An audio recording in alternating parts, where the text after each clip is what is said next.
Donc l'usure al-riba est une cause pour que le pays et le peuple soient détruits.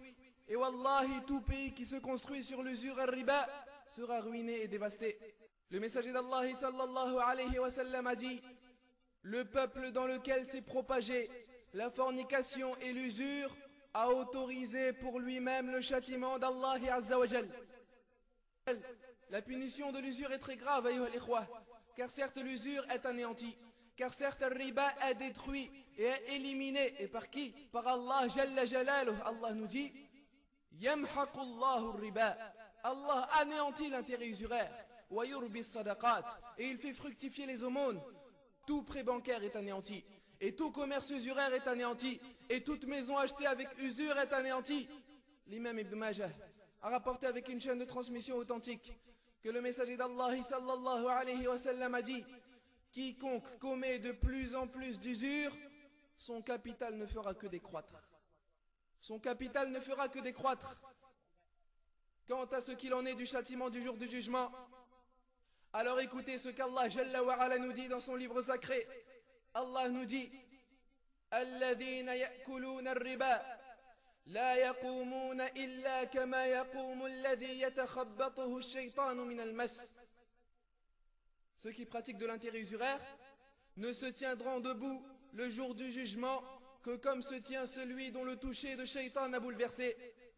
C'est-à-dire que celui qui pratique l'usure ou les prêts bancaires, lorsqu'il désirera se lever de sa tombe après un long et un très long châtiment dans sa tombe, se lèvera tel celui qui a été bouleversé par le toucher de shaytan et le toucher des djinns, et ceci bien après le souffle de la trompe.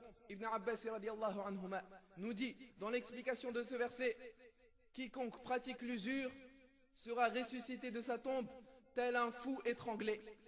Un fou étranglé. Alladhina ya'kuluna ar-riba la yaqumuna illa kama yaqumu alladhi yatakhabbathu ash-shaytanu min al-mas. Ceux qui pratiquent de l'intérêt usuraire ne se tiendront debout le jour du jugement que comme se tient celui dont le toucher de shaytan a bouleversé. Dhalik bi'annahum qalu innama al-bay'u mithlu ar-riba. Et ceci, c'est parce qu'ils ont dit: certes le commerce est identique à l'usure, car ils disaient que l'usure constituait des gains et que c'était également dans le commerce. Et ceci, c'est parce qu'ils ont dit: certes le commerce est identique à l'usure.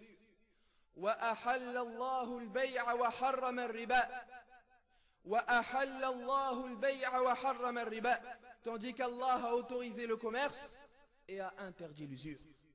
Alors, ayyuha al-ikhwa, quiconque aura entendu ce discours par n'importe quel moyen, directement ou par l'intermédiaire d'une cassette ou d'un CD ou par n'importe quel moyen et dans n'importe quel endroit sur terre, et qui cesse de commettre l'usure et qui se repent à Allah sincèrement, pourra alors conserver ce qu'il a acquis auparavant et Allah lui pardonnera. Et c'est pour cela que le messager d'Allah sallallahu alayhi wa sallam a prêché les gens lorsqu'il a reconquéri Mecca et qu'il a dit: tout intérêt usuraire d'avant l'islam, c'est-à-dire pendant le jahiliya, est sous mes pieds, et le premier intérêt avec lequel je commence, c'est l'intérêt de mon oncle Al-Abbas. Donc l'usure, ayyuha al-ikhwa, est un chemin, est une voie qui mène vers le feu éternel, car c'est une cause de la déviation des cœurs.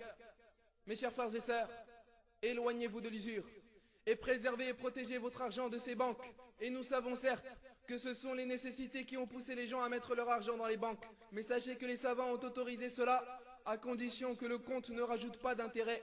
Mais pensez ainsi à le mettre dans un compte qui ne vous rajoute rien.